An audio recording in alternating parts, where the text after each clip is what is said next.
اعوذ باللہ من الشیطان الرجیم بسم اللہ الرحمن الرحیم۔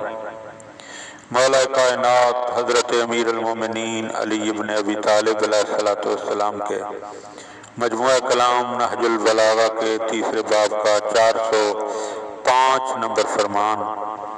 وقال علیہ السلام، آپ علیہ السلام نے ارشاد فرمایا، لعمار ابن یاسر، حضرت عمار ابن یاسر سے، وقد سمع یراجع المغیرہ ابن شعبہ کلاما، جب مغیرہ ابن شعبہ سے سوال و جواب کرتے ہوئے حضرت عمار کو سنا تو اس وقت فرمایا، داہو یا عمار، اے عمار اسے چھوڑو، انہو لم یاخذ من الدین الا ما قاربہ من الدنیا، کیونکہ مغیرہ ابن شعبہ نے اس دین سے بس وہ لیا ہے جو اسے دنیا سے قریب کرے۔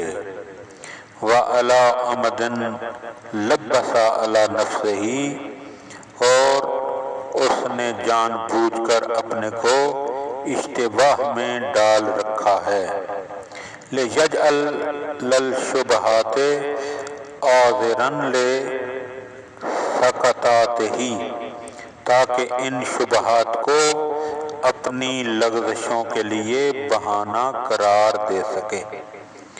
تو مولا کائنات ایسے افراد جو کہ دنیا دار ہوں، ان سے بحث و مباحثہ کرنے سے بھی اپنے قریبی ساتھیوں کو منع فرمایا کرتے تھے کہ وہ تو دنیا کے خوگر ہیں اور آپ کو ان کے ساتھ اس طرح کا کلام اور سوال و جواب کرنے کی ضرورت نہیں ہے۔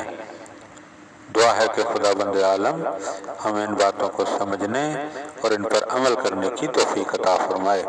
اللہم صلی علی محمد و آل محمد۔